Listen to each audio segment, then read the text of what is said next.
I were to tell you that you're still feeling unworthy? And the unworthiness is an energy that is trapped in your unconscious mind, and you're playing that out in your embodiment. You're playing that out in your energy every day. And I want nothing more for you to be able to feel your worthiness.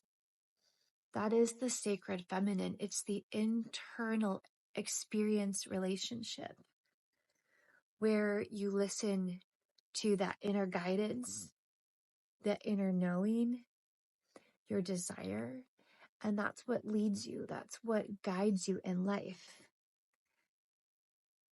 I feel that our whole world would be changed if we could feel our worthiness and let our worthiness be our guide, our teacher.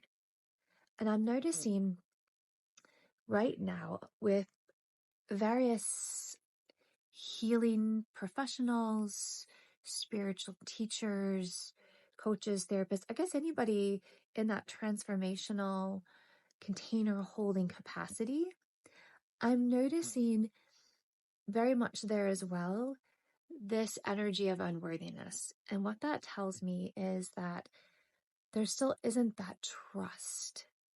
Those that are guiding people don't have their own trust that their soul is their guide.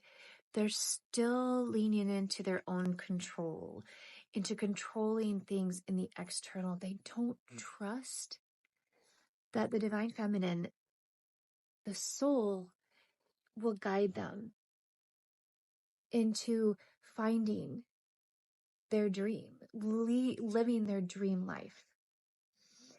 And that process is really about understanding your incomplete coping strategies, or I like to say, those things in life that you once did that gave you that feeling like, oh, I am enough.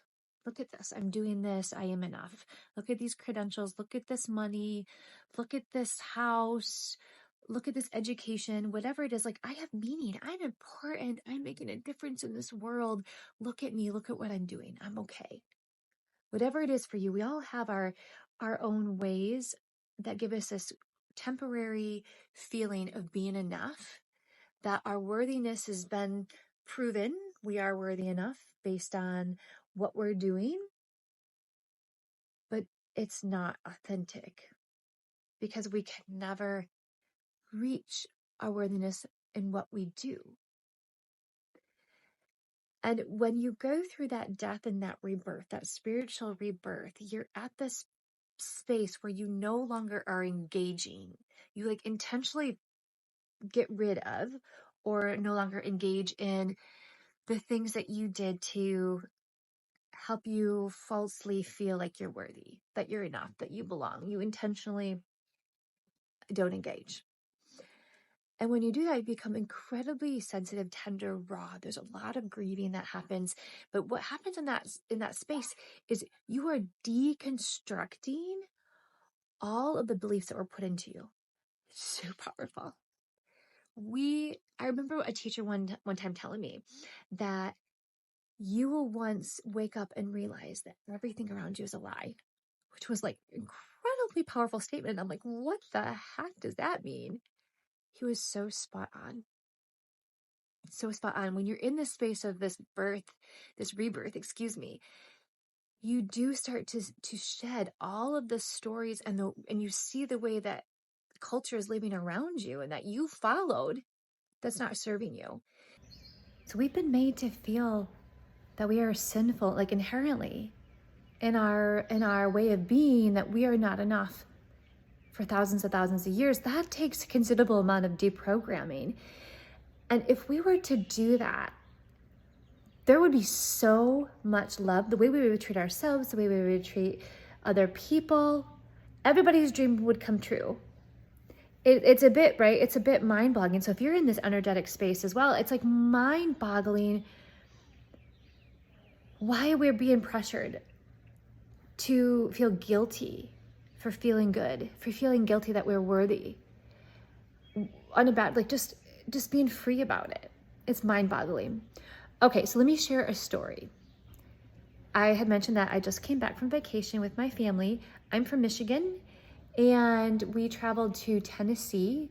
My son is in travel baseball, and he had a baseball tournament there. So we did like half of the time played baseball, and we were all able to spend time as a community with the baseball team, and then also have time with the family and do some adventuring and things of that nature.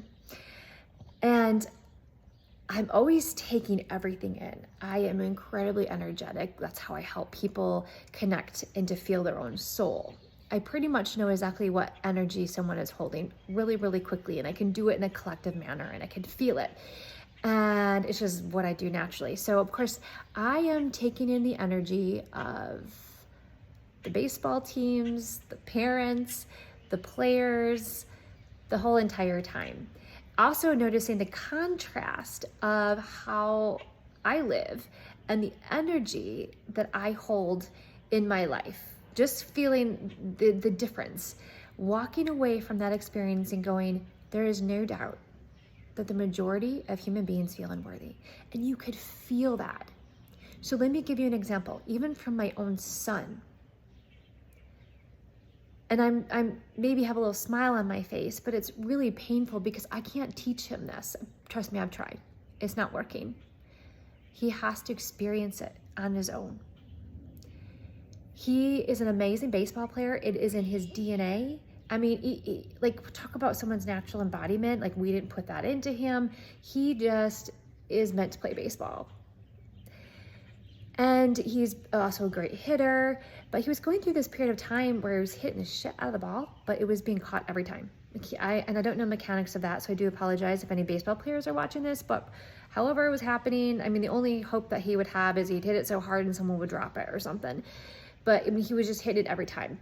So he got put down in the baseball lineup.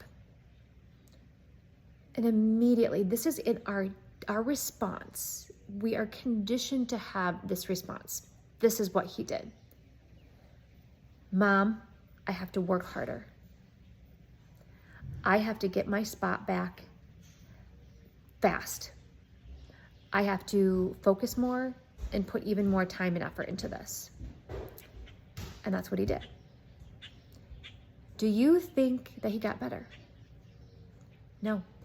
All of a sudden, something that he is naturally, he lost. He got stuck in his head. And I've seen this in my clients too. Anytime that they fall back into a fear, or they'll share, I want this result, Rachel, in this way or in this time, I know immediately they're blocking it. It's not going to happen. Because that is an energy of like heart. There's an energy of like literally like a block. There's not reciprocity. There's not flow in it.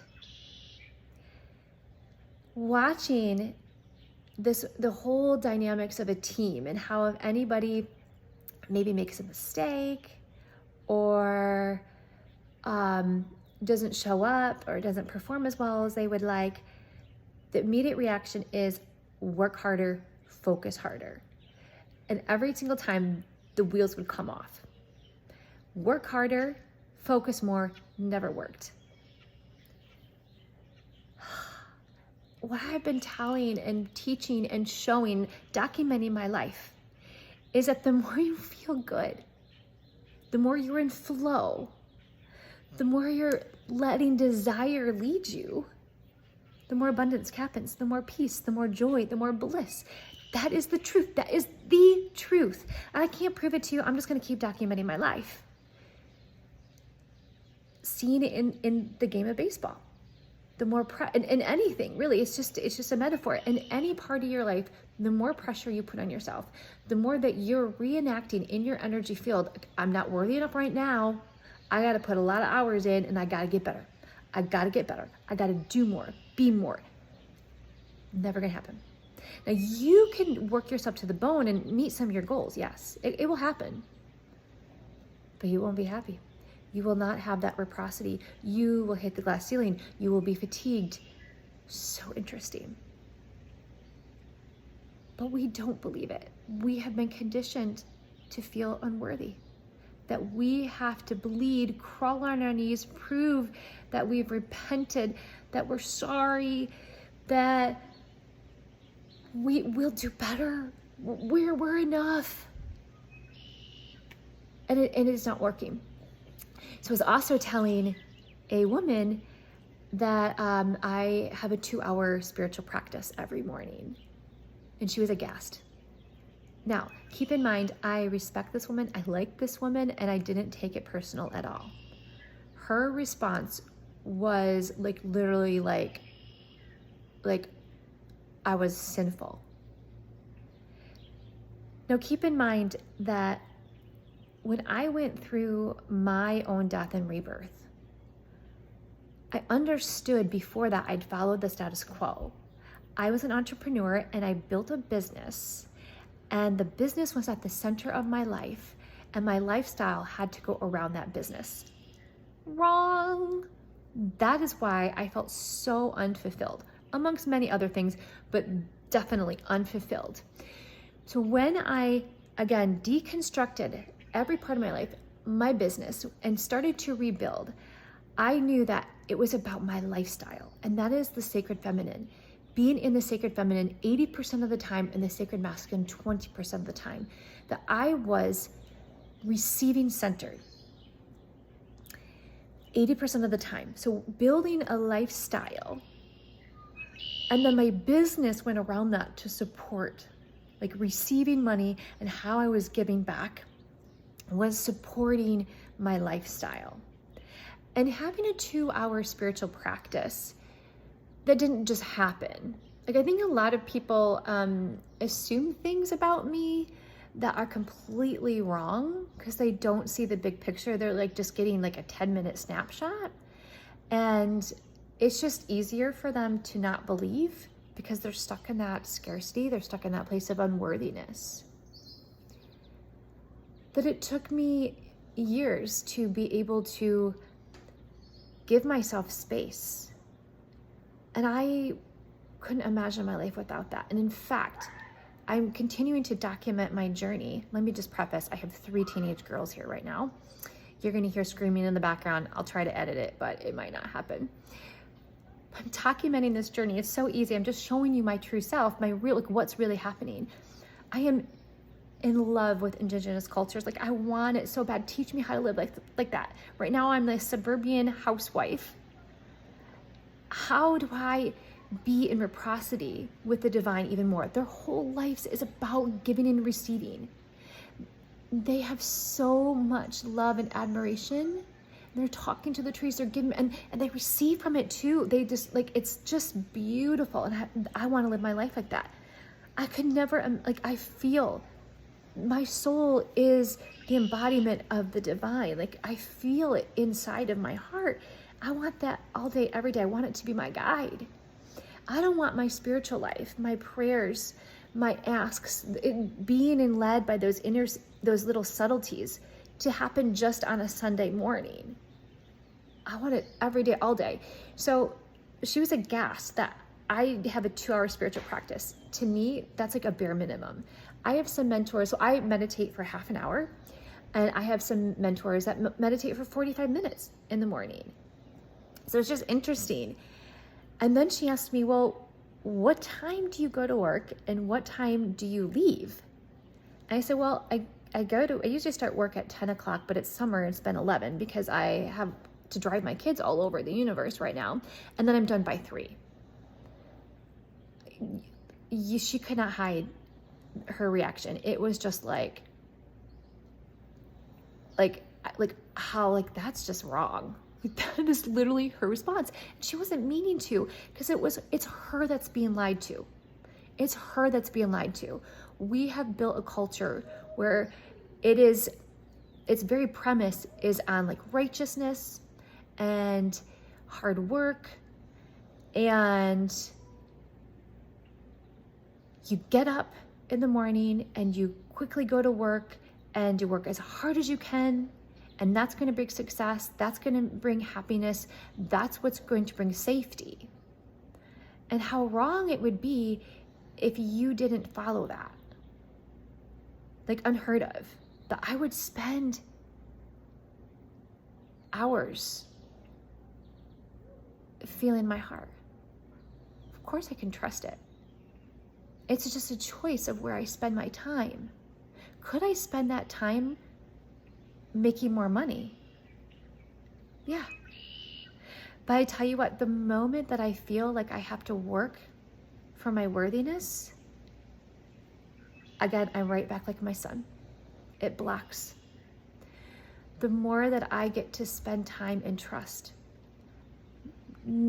this part of me has led me to my desires way more than I could have ever. I'm the one that's blocking myself. You are the one that's blocking yourself. So interesting, right? So interesting. If I could convince you of your worthiness and how it would feel and how it would change everything, I would, and I can't. And I'm just going to keep coming on here as I have been, and I will be holding space until we shift this feeling of guilt and shame. We are shame obsessed. Hiding our shame, working around it, burying it deep within. Why do you just start to share and show up your flawed self? Because guess what? I'm worthy, and I don't have to prove my worthiness. And I have lots of mistakes and lots of flaws. And yeah, it doesn't feel good when they show up, but I'm human. So it's just this energy of like, it's okay. It's all right.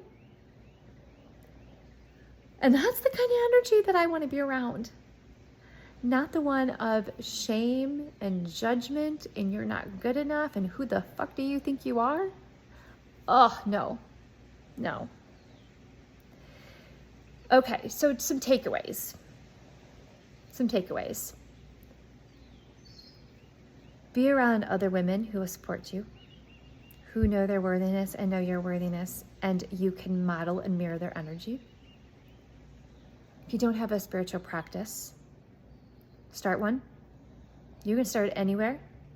I think it's like sometimes I was thinking about exercise, and I think we sometimes like start this big program and then within like a week we fail. And that's again a mentality that for any kind of result, it's going to have to hurt, right? That's what we're told.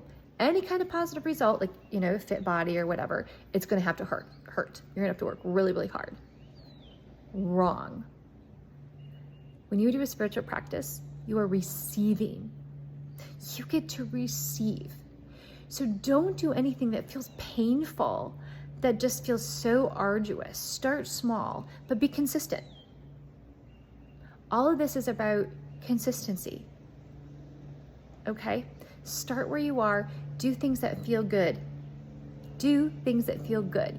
Do things that make you feel connected to divine, that make you feel happy, that make you feel playful, that help you feel like you are in an elevated vibration in this world. Help yourself to feel trust that inside you know more than anything outside of you. And then my last takeaway is stop listening so much to your mind and instead start feeling your body and start feeling and giving your body the energy that it needs, which I will say love, and start exploring, what does love feel like? What does flow feel like for you? Right? We have these spiritual practices, we have these meditations to be in life. We don't do it. We don't conquer it. We don't achieve it. We're not good or bad at a spiritual practice or a meditation. We do it for life. We do it because we want to live and we are deserving of living the best life we can. So remember, you are so inherently worthy for every single dream. You are deserving for every single desire to come true. You have those desires for a reason. And it's probably already come true. You just have to match your energy to it. And the last is you are holy. You are the embodiment of the divine, an expression of the divine. And it loves you. It is proud of you. It loves living through you. It is not, you are not meant to be on this earth and to feel shame and to feel like you are separate from it, that you are unworthy of it, and that you have to repent and live a life of repentance.